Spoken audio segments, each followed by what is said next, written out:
Graphic design? Can you make a living at that? 3, 2, 1, fun, fun, fun, fun, fun, fun, fun, fun. Welcome to Design Futures, a show about what happens after design school. I'm Chris St. Cyr, and my guest on this episode is Josh Terry. How are you? I'm good. How you doing, Chris? I'm good. Josh is a designer in the T-Brand studio at the New York Times, where he designs print and digitally branded content for New York Times advertising clients. I want to hear about that. He's a former, is this correct? A former Marine reservist? Correct, yes. And 2016 graduate of the College of St. Rose. So it's great to see you. You too, Chris. Thanks for having me on. Yeah, we've talked a few times since you graduated. I know a little bit about, you're kind of a star around St. Rose. There's some articles about you, and plug in the military connection with St. Rose and particularly the art and design program. So yeah, I guess that was something I did learn. I wasn't sure if you were still in the reserves or not, but you finished that 2 years ago. Is that right? Yeah. So I was in from 2012 until 2018.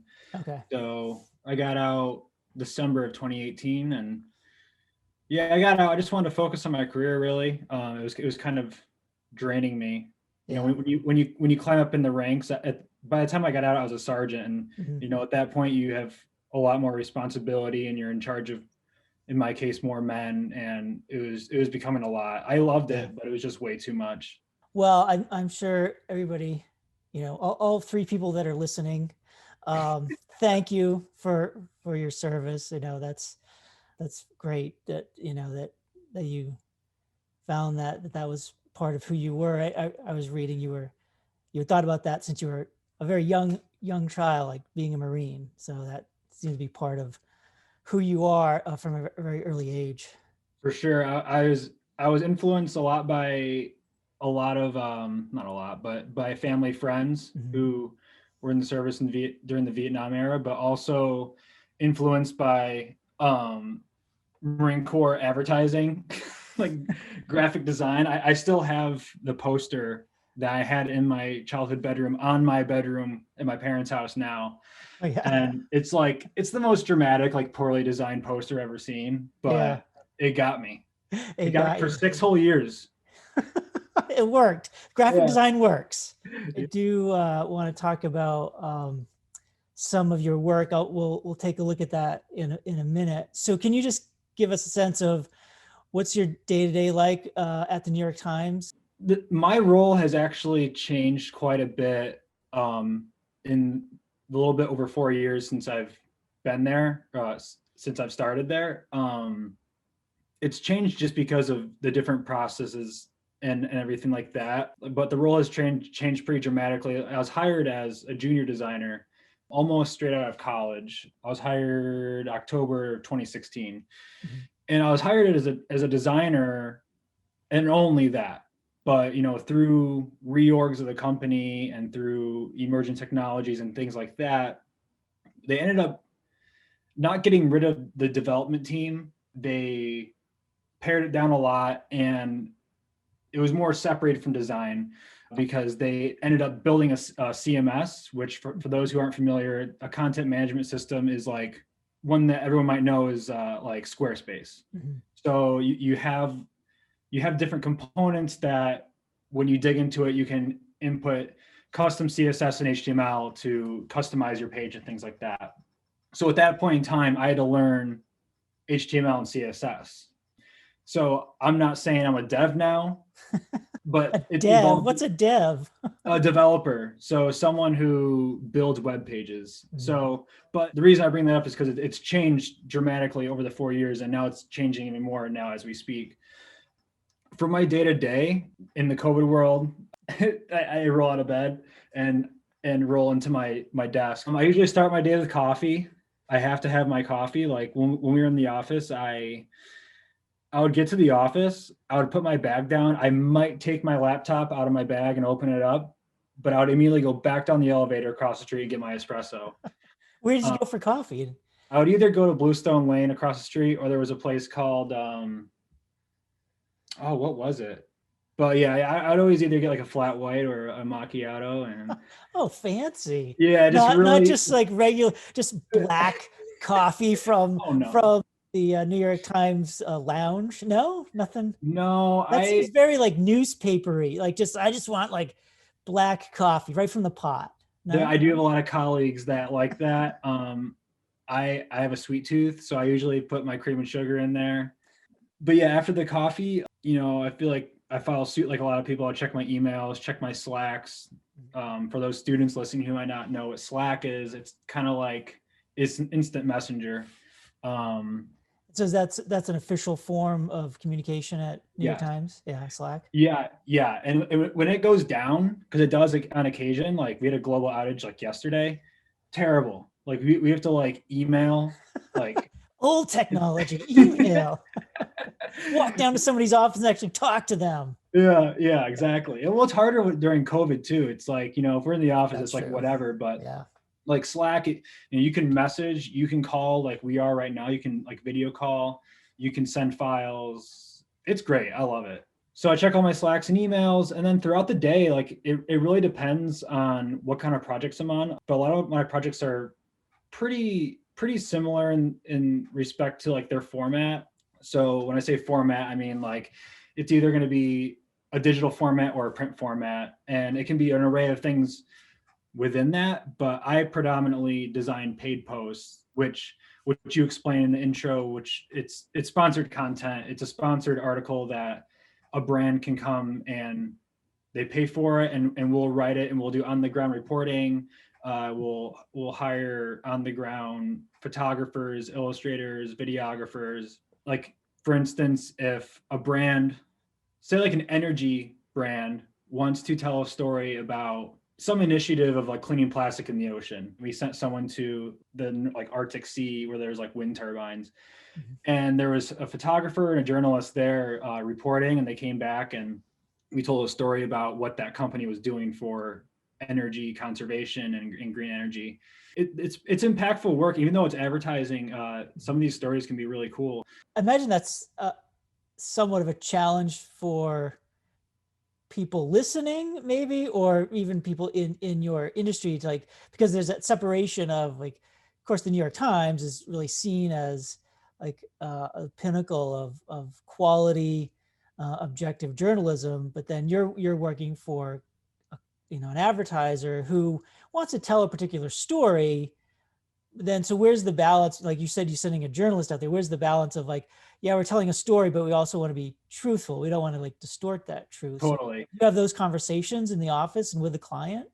Yeah, and I've actually had conversations with friends that are on the outside of design and outside of journalism. They're like, that seems like you're kind of like posting stories that like aren't necessarily like authentic.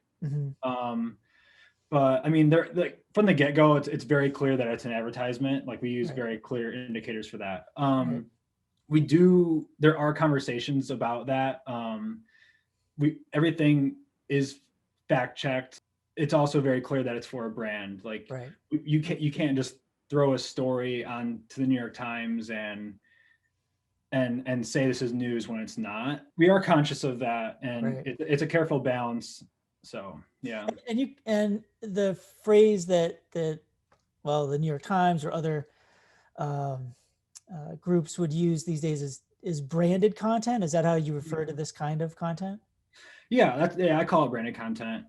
Yeah, it's a very different kind of journalism. It's clear that it's telling stories on behalf of a company, which I think can be, entertaining and informative, as long as it's clear and upfront. It's like, this is not like the news of the day kind of thing. And I also find it interesting, like the terms keep changing, you call it like brand storytelling these days or branded content. When I was, when I was in my early 20s, right out of school, and I was like, custom publishing was the phrase that we used. And then somewhere along the line, the last few years, like I learned about branded content, and then I was digging in more to it. And I was like, wait a minute, that's what I used to do. We didn't call it branded content then.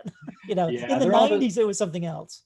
the way that I was introduced to it was native advertising, Oh, okay. you know, so Yeah, I it's like haven't heard that one. it's native to the New York Times. So Mhm. it's, we don't necessarily, like, we won't design the article to feel like a particular brand. It'll Right. feel like both brands. So it's a better experience for the New York Times reader. Yeah, let's take a look at a couple of these. So this one here is based around World War II. So what's this one about? And what was your role in this? You know, like the questions that typically design students, like, oh, did you draw that image, and did you record that video, right? So, you know, what's your role as an editorial designer with something like this? So this particular project was done, I think, in 2017. So pretty much like when I first started, and it's still to this day, I put it at the top of the list. It's still, I think, conceptually, as like the whole story goes, is the most impactful. It makes the most sense. Focus Features, they make movies, and they made a movie called The Darkest Hour, which is a film that basically highlights the days leading up to Winston Churchill taking over as prime minister during World War II. And he had to decide if they're going to, you know, fight back against the Nazis or negotiate. The film is mirroring those days. And what we did in this article was, as you can see, it's the days, like here's like May 11th, Churchill becomes prime minister. It's the days leading up to him taking over as prime minister. And for each section, it's paired with the actual front page of the New York Times from that actual day in history. Mm-hmm. We have this really cool tool. It's called a Times Machine, where you can go and see any paper that the New York Times has ever published since 1850 something, I believe. And so we have this resource. So we're telling this story through the lens of the New York Times' front page. So in terms of my responsibility in this program, I designed how everything this looks right here. I did all the, you know, design research when it comes to the typography, the layout, the illustration. I did not draw the illustrations, unfortunately. They are beautiful illustrations by Madsberg. He's an illustrator based out of, I want to say Denmark, but I'm not 1000% sure on that. The reason I chose him is because he has this beautiful Art Deco style, which is very reminiscent of World War II propaganda. As soon as we got this project, it came in, I was like, oh, well, I need to commission someone to do World War II propaganda, because I just remember from my time at St. Rose, like studying the different eras of design and illustration, and just being completely mesmerized by how good that work is. You know, I learned a lot about like what makes up those drawings. It's very much like the foreground, middle ground, background, like you see here. Then what I did after I reached out to Mads, and he agreed, and we got the contract and everything. And what I did was I started sketching myself. So I started sketching all the ideas, and I started formulating and concepting what I wanted these illustrations to do. Like what kind of visual story did I want to tell? Right. And how would that pair with the actual editorial? In terms of process, like I send my sketches in a creative brief.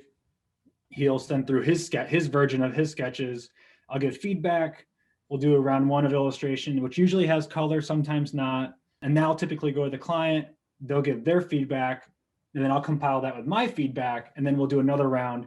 There's typically 2 or 3 rounds that go into these illustrations. I don't remember how many exactly went into this.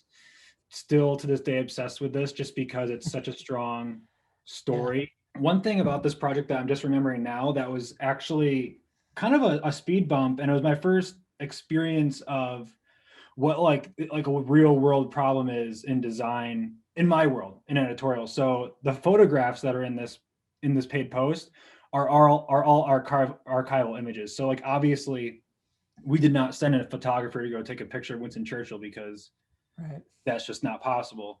So who owns these photographs are different estates. Like, so the estate of Winston Churchill, or the estate of Neville Chamberlain, who is the prime minister before him. We need to get permission, because this is advertising. This isn't actually editorial. This isn't news.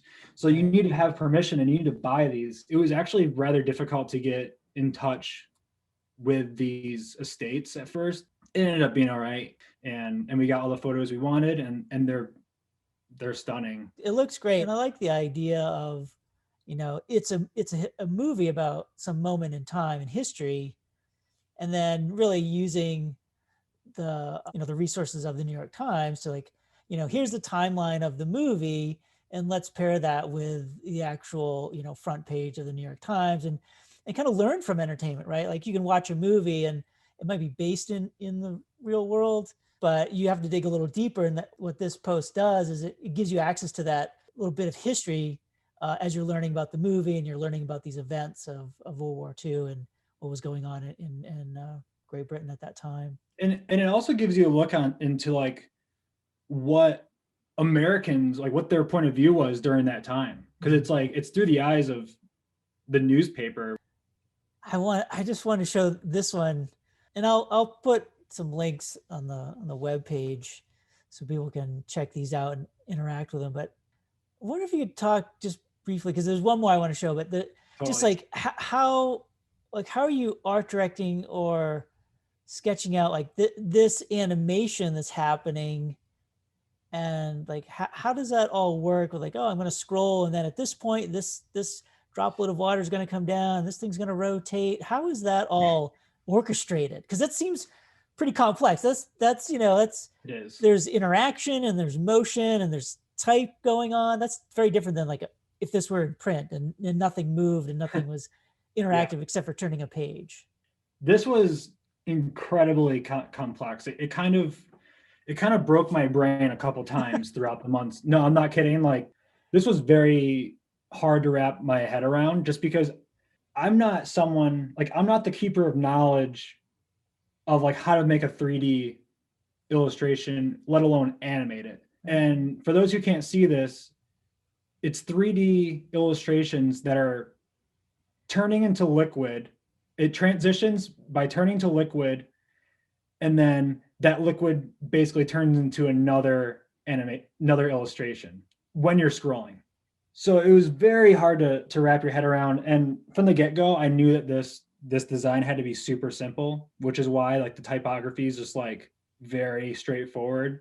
And this animated illustration lives in the middle of the page at all times, because it's the hero of the entire thing, in my opinion. Oh yeah. This was many phone calls, many emails, lots of art direction with the team that we worked with, based out of, I want to say, Barcelona in Spain.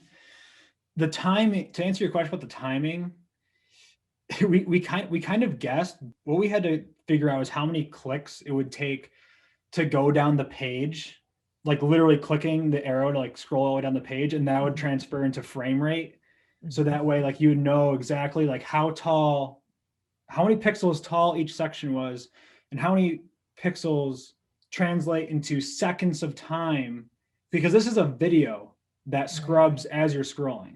So Chris, it really hurt my brain. I don't want to hurt your brain right now. I'm trying to describe it. It's just like, no, I think I get it. Right. Yeah. You're sort of mapping scrolling in a browser to the playhead, playing in a video. Right. I mean, it's so cool. I mean, definitely you have to kind of experience it and see it, and hopefully people will go check it out when they hear about this. I just want to wrap up this last one here, and then come back to some other things. But totally. This is one of the first ones I remember you sending me a while back. Of course, I love sci-fi and Star Wars and Star Trek and outer space, and so this definitely grabbed my attention as like content that I'm always kind of watching, consuming, whether books or movies or TV. So this has these beautiful images that have a little bit of motion behind them, or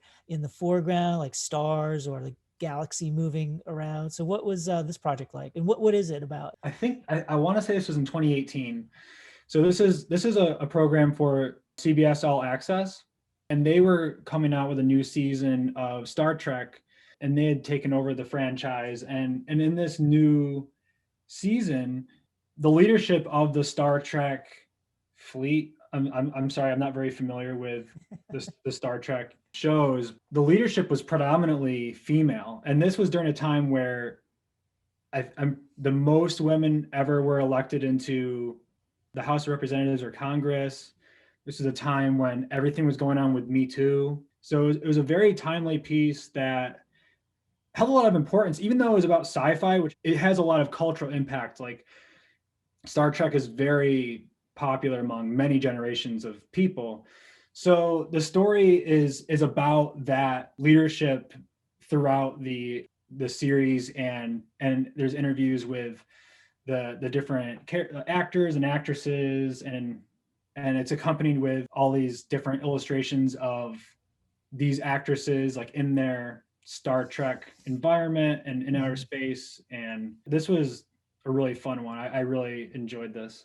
Yeah, I just love all the subtle motion in this particular one. I mean, it's very different than the one we just saw, but just, having these still images, these portraits or these kind of scenes, but then a little bit of a shooting star behind it, or like motion of a ship or something just kind of moving very subtly.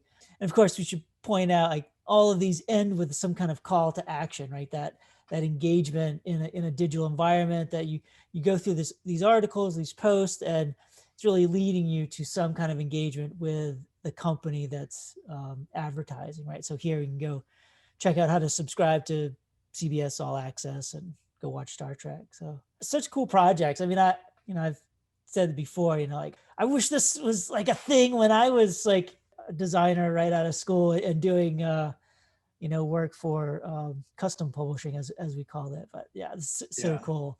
Lots of fun.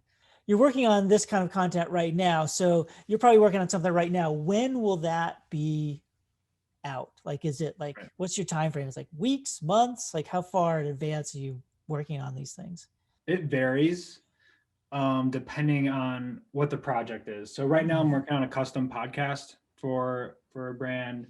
That will be longer just because it's a rolling launch of 8 episodes total. For something that might be more simple, like like a paid post article, what we like to have is around 12 weeks. We've definitely done projects in like one. One. If the price is right. That's not a lot of time. Yeah, it's usually a little chaotic. Luckily I've never been on a 1 week project. I really feel for the people that have been. It's not fun, but we try for like around 12ish weeks. Yeah. So there are some questions that I sent you ahead of time, some things. I wonder, could you talk about, like, you definitely work in like a very specific part of design, like editorial design, but are there other things that come to mind as far as connecting, your background with where you are now? Knowing your design history and different styles of like illustration and art has been very helpful. I have my minor in art history too. So like that's been very helpful because I worked with so many different illustrators, and that's my favorite part of the job, to be honest, is working with illustrators and having them just like make my ideas come real. So it's very handy to know and be able to describe different styles. For editorial, I mean, the St. Rose curriculum was very robust and teaching us a lot of different styles of design, and there was a lot of, I feel like there was quite a few editorial projects, anything from like, I would consider it like a newsletter editorial, just because it's like layout, that, but also more so the concepting and ideating that you do at school. Yeah. Like I remember just being ridden so hard to come up with like a better concept. And like, it's true. Cause like, if you're telling these stories, so like the way that I think about editorial design is like, you have your edit, which is the copy, the whole story in written word. And then you have the whole visual, like you have words and then you have visuals, and the visuals is like, it's a whole other story that works with the edit to create a very cohesive, like great reading experience. I'm doing a lot of conceptualizing throughout my days for illustrating and working with photographers. And then what I just said, user experience, in your classes, we learned a lot about UX, and you're thinking about that a lot. Like, how do you get this content to a reader as easy as possible? Like, we try not to go over 1,000 words because people get super bored after that. Right. You want to have text on the screen as it loads, or else people are gonna be like, what am I looking at? And they won't even know to scroll. So like, that's a little nuance. Like if someone sees a little text above the fold, we call it, like in the viewport, then then they'll know, oh, I can scroll down and see more. So like these little things of like little bits of UX play into it for the experience and concept, and it all comes together to make a really nice story. So if we can go back a little further, you Yeah. talked a little bit about like your interested in being a Marine when you were a kid. What was your interest in art and in design or creativity when you were a kid? And, you know, I read that you first started as a music major at St. Rose, and then that didn't work out. But so were you always into music as a kid, or were there visual arts as well? Both. So I was always around music because my father at one point was a professional drummer. Like that was like he was just a house drummer. And so I was always around music, always around like Dixieland, always around like big band, like jazz. So I was always like just completely obsessed with music. But I always used visual arts as like an outlet to express myself more so. I remember, I think I was 4 years old. And what I did was, you know, when like you open up your dryer, you're doing laundry and you open up your dryer and like you pull out the lint and it's like on the screen and you can peel it up and it's like a little like square of lint. So I took that and I glued it onto a piece of paper. On the bottom side of it, I drew 4 legs. On the left side of it, I drew a head. And on the right side, I drew a tail. And to me, that was a sheep. So mixed media. Your parents still have that like pin on the refrigerator? My mom says she has it stored somewhere. I really hope she does, because that was like a pretty pivotal moment in my life.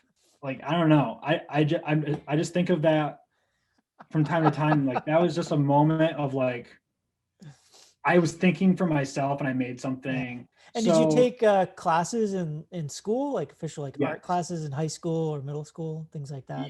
Yeah. I started getting more into drawing in middle school, and then once I got into high school, I started taking all sorts of drawing and painting classes. I did oil paintings, pastel, so the traditional route. Yeah. Oh yeah. I was very much a realist, and then I got to St. Rose and they made me draw boxes for an entire semester. That wasn't me. That's somebody else. Yeah. But yeah, I mean, I went for music at first, and I just wasn't cut out for it really. My heart wasn't in it, and I was like, I gotta go. Yeah. And luckily I had some friends in the design program, and I joined the St. Rose design program, like not even really knowing what graphic design was. And then well, you know what it is now. The stories that I hear, and I'm okay with it, that it's a challenging program compared to maybe some other things. So yeah, the design program, it's intense, right? So yeah, so I'm sure it was a little bit of an adjustment, we'll say. Oh yeah, for sure. So you did an internship because it's required at St. Rose. So where did you do your internship? And did that lead to anything after college? So I did my internship at Wallace Church and Company. It's a branding and packaging agency in Manhattan. They do all the branding and packaging for things like Stouffer's and Baskin Robbins and things like that. That was really cool. I learned a lot about packaging. I really wanted to go into packaging after that, because if you think about it, it's like everything in one. Like the front of it's a poster, the back of it's layout, and it's a product. It's a really great aspect of design to explore, but it never turned into anything after. And is that where you met Milton Glaser? Yeah. So my first creative director at the New York Times is also a St. Rose alum, and her internship also turned into her first job was with Milton Glaser and Walter Bernard. So my first year, she brought us down there as like a field trip of sorts, and we just sat down with him. Our team was like maybe 10 people, and Milton sat there in the middle of us, and he was like, "What do you want to know?" And we just had a discussion, and it was like he was just on a different playing field, and I just respected it so much. His studio was like so inspiring. So we have talked a little bit about like your job there and your business. So how many years have you been in this position? I've been there just over 4 years. 4 years and like 3 months. And you're at designer level. So can you let people know like kind of a range they might expect? I mean, granted, you're in New York City, which is a very different kind of market than anywhere else really. But what's the range of salary that somebody might expect? Working for a big media company like New York Times, doing design work. Starting out. So if you're going to graduate from college, full transparent, I didn't get this job straight out of college. I had a job before this for 5 months. So based on that job is like my first entry level job, and then the Times, which was also entry level, I just kind of laterally moved. I think you can expect anywhere from $40,000 to $50,000, just to be super transparent. I know people that have been below that. I know people that have been above that, but I think that range, that's what you can expect, and you can live off of that. You just got to you have to be responsible with your money. Yeah, New York City is definitely a different kind of lifestyle expense, than a lot of even other bigger cities.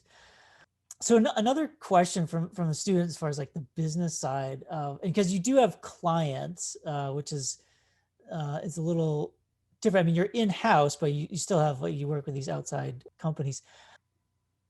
So Abby Guerin was a junior, and she asked, do clients often turn something completely down? Completely. And then if so, what do you do then? Have you ever done that? Yeah. And it's heartbreaking. You're not supposed to take it personally, Josh. Oh, I take it personally. No, I'm just kidding. I mean, I do sometimes if it's actually a really good idea and I have all the research and everything to back it up. Yeah. But like at the end of the day, like we're in a service industry. They're paying us to do something for them. Whether I think it's the best decision or not, like it's their money. There's been times where they say no, absolutely not. And that sucks. In that instance, like the first thing you want to do is ask them why. Like you want to know what they didn't like about that, because otherwise like you're just shooting in the dark when you go back to the drawing board. So like ask them questions like, is it not branded enough? Sometimes I'll get the feedback that the illustrator looks too cartoonish or juvenile, which just translates to cartoonish. Calling something cartoonish might be just mean like the proportions of their body are weird. You got to ask these questions. You got to dissect their feedback, and then when you do that, you can like look at the feedback, look what you did, and then you can fine tune it. You don't necessarily have to restart. You can just pivot and incrementally. Yeah, I think that's certainly good advice. Just having a conversation, right? Trying to understand some of the details of that feedback. Yeah, and like don't be intimidated. Like of course, like I said, it hurts my feelings when they say no, but we're all human. Like if someone tells you they don't like your design or like your idea, like they're just a person that has a feeling and you have yours, and you just figure it out. All right, so I have some quick questions. These are like quick pop quiz questions. So in some of these, let's imagine that you're in New York City, living and working there, not remotely these days. So, okay, first one, taxi or ride share? Ride share. Baseball or football? Football. Giants or Jets? Oh, Giants. How do you or your group, the New York Times, back up your files? So we have a server, and then I also have an external hard drive behind my laptop. Sketchbook, blank or gridded? Depends what I'm doing. If I'm drawing typography, gridded. If it's just like freehand, whatever, blank. Do you, if you listen to music, what genre of music do you design to? Lo-fi hip hop. Work beverage, you already said coffee, something sweet. Yeah, coffee and water. And then your after work beverage. So it's either going to be a gin and tonic or it's going to be I'm probably going to butcher this pronunciation, but in the city it would be Weißstephaner. It's a German wheat beer. Oh, okay. Yeah, I don't know that one. Yeah. All right. So any final thoughts for all those aspiring designers, those 3 aspiring designers that are going to listen to this? Things you wish you knew maybe when you were in college? Or I would encourage everyone listening, if you're a student or if you're not, to dig in like what is out there, like what are the possible career paths. I've been graduated for 5 years now almost, and I'm still learning about so many different career paths, so many different industries that you can design for, like Do you want to work for an architecture firm? Do you want to work in media? There's only so many projects you can do at St. Rose or any other institution you're learning from. And there's only so much that there's only so much time they can spend with you to tell you what's out there. Reach out to alumni, like reach out to me if you want to learn about like my profession some more. Reach out to other people like product design. If you want to work at Facebook, like look into product design. And then my second bit of advice would be simply to learn how to communicate. Basic stuff like learning to write an email, because 2 reasons. Most of the times that's gonna be the first communication you have with a lot of people, and that'll in turn be their first impression of you. So you want to be a decent writer. You like essays and stuff you do in school are great, but like learn how to just communicate with a human being. And then also because you need to be able to explain your ideas. So be able to like write your ideas concisely and in a smart manner, and you should be set. So writing and continue to educate yourself. Yeah. Josh Cherry, the New York Times. It's awesome. It's always awesome to talk to you, man. I love talking to you. Yeah, you always have cool projects. I can't wait to hang out with you in the city. We'll make sure we put all your information on the website, and so people can go see those awesome projects that you're working on. Everybody should check out the New York Times. They definitely are high standards for journalism, but also for design, editorial design. Yeah. Chris, thanks for having me. This was a lot of fun. Yeah, thanks. It's good to see you. You too, Chris.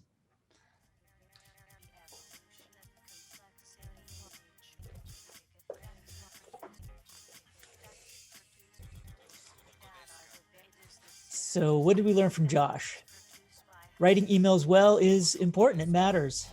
Sometimes we get some emails in our inbox that we need to respond to, and hopefully we're not reacting to. Learning design history. Obviously, Josh had a project and probably will have other projects where knowing some design history and the aesthetics of certain design movements is important to help communicate some stories to certain audiences about specific kinds of historical content.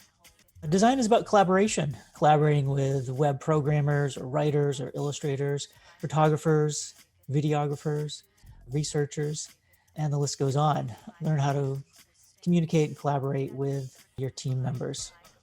Thanks to Josh Terry of T-Brand Studio at the New York Times.